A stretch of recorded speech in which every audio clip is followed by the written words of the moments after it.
Still in the process of moving, apartment, hunting, packing. So eventually the backdrop will look somewhat more professional, but we'll get there. In the meantime, I wanted to express a few thoughts about Careless People, a cautionary tale of power, greed, and lost idealism, the best-selling memoir by former director of public policy at Facebook, Sarah Wynne Williams. This book, I'm a little late to it because, of course, after originally it was published, you can imagine there was a long library hold, and I had some reservations off the bat about purchasing the book. And so I just waited until it was available at the library. It finally was, and I sped read through it. A part of it was when you're packing, which is a fairly monotonous task, and you're unpacking furniture and everything, or sorry, packing furniture in this case. I like listening to audiobooks or podcast episodes that usually nonfiction, feels like someone's reading me a history tale. The book is, I think, first and foremost, really, really well paced. It moves. I listen to the audiobook. I usually listen to audiobooks at a 1.5 speed because that's just how for me, that's a normal sort of speed to hear things. That's how my brain works. And there really wasn't any moment in the book where I felt bored or I was like, this is dull or let's move on, right? It's edited, it's written, and it's structured very, very well. It has almost a horror film kind of vibe to it because there's so many moments. It's almost unbelievable how many moments there are where you think, are you fucking kidding me? When you're watching a horror movie and people make some almost unfathomable decisions, but it's a horror movie, so you shut your sort of ability to perceive reality versus fiction a little bit.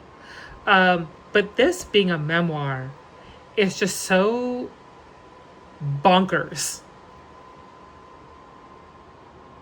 how devastatingly asinine yet horrific a lot of the circumstances that Sarah is actively complicit in or is encountering are. And so the reality of this being a memoir, I think, makes that sort of pull that a horror film has on you when you're like, no, don't do that, don't do that, don't do that. Or, oh my God, that's a red flag. You need to leave now.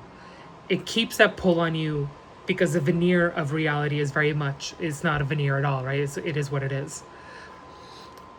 What I've heard from a lot of folks, including some friends of mine who've read the book, is their opinion on Sarah herself. Now, I think in the time since this book came out, I think it was March 2025, and now, at the end of the year, it arrived at a time when the general reputation of Facebook had long lost that aura of we're connecting the world, find your friends, whatever. That we're cooler than MySpace. And it's lost that for a while, especially in the wake of the 2016 election in the United States, which this book gets into a little bit. The revelations of Facebook's facilitation of the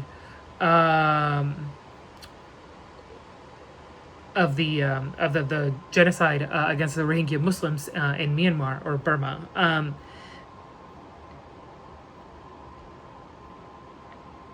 All of that is known, but I still found the book to be a really compelling portrait of a few things. The first is how a lot of these tech startups in our current age of innovation, we're going to change the world through this app or whatever. Just how quickly that mindset deteriorates into an almost cultish fanaticism is really devastating.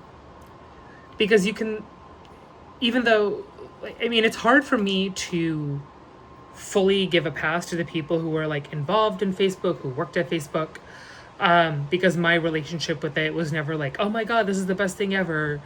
And then it's soured fairly quickly.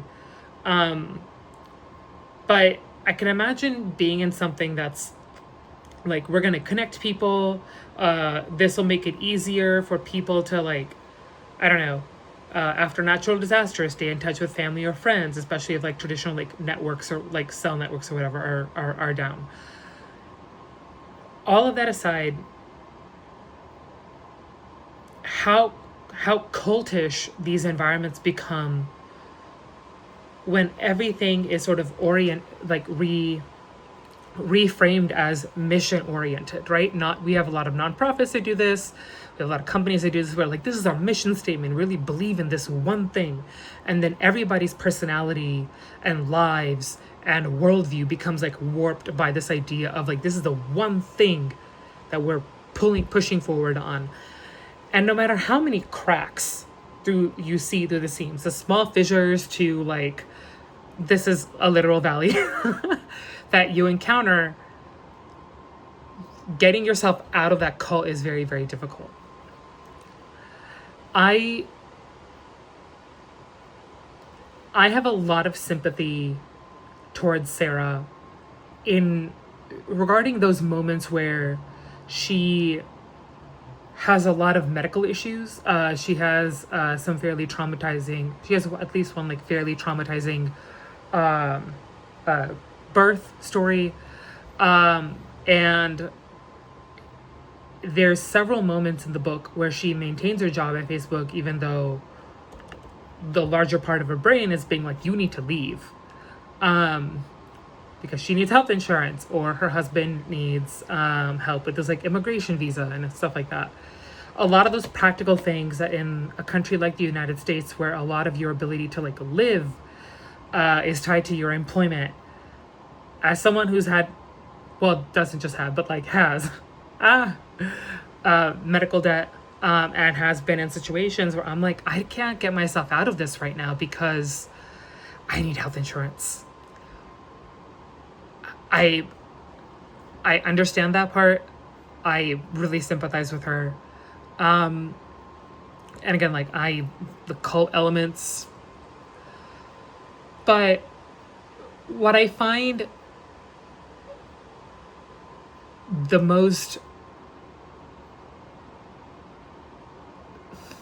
there's an element that I, as someone who like passes the world as a man, there's a lot of instances where she like makes herself small for the sake of other people. And I think there's like an element of like conformity to gender roles that's at play here that I found really uncomfortable but fascinating, and sad, honestly. But what makes her a very deeply frustrating person to me is how often she has the opportunity to do the right thing and chooses not to. How often she has an opportunity to walk away and chooses not to. How often she has, like, she's encountering the most absurd situations and you're like, this is not acceptable. And I think you can probably find a job elsewhere. You worked at the UN, you're a white woman, like you'll get a job somewhere. And she stays. There's so much naivete that is entrenched throughout her perspective and her experience that I really struggled with. Because you look at a number of situations that she encounters while working at Facebook, right? Whether it's Facebook's engagement with China, whether it's Facebook's facilitation, and just like complete lack of carelessness regarding a lot of the hate speech on the site. There's the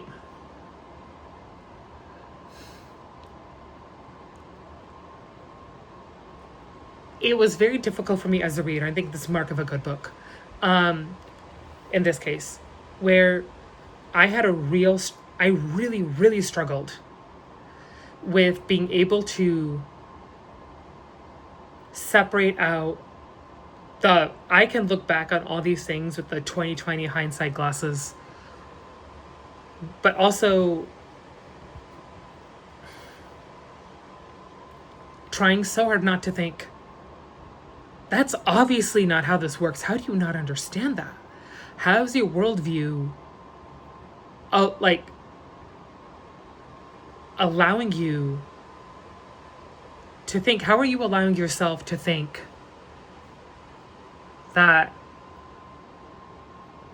Facebook isn't going to send data to the Chinese government in XYZ fashion? So I found that deeply, deeply frustrating. And what you leave with through the book is, I think, a portrait of someone who is so idealistic and naive and people-pleasing in a way that is destructive to herself in some way, but also because of the place where she works at has actually devastating consequences more broadly for people at large. It is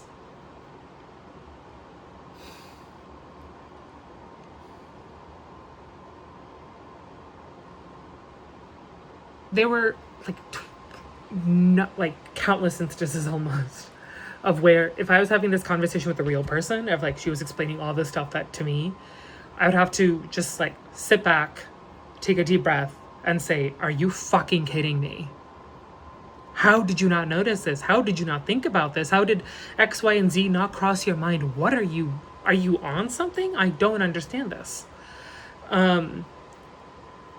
There seems to be a very particularly warped perception that she possesses of what kind of governments it's okay for her to have data, what kind of governments should not have access to data, and especially as we're living through techno-fascist feudalism, it seems even more baffling than I'm sure it did at the time to have such a fixation on just China's usage of data, when you could argue, I think, pretty effectively that there's not a single government in the world that has a great track record on this, on data and privacy.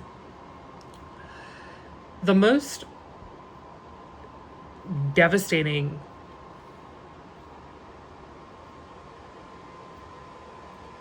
part of the book is how Facebook was utilized and how it allowed itself to be utilized to facilitate the genocide of the Rohingya Muslim people in Myanmar.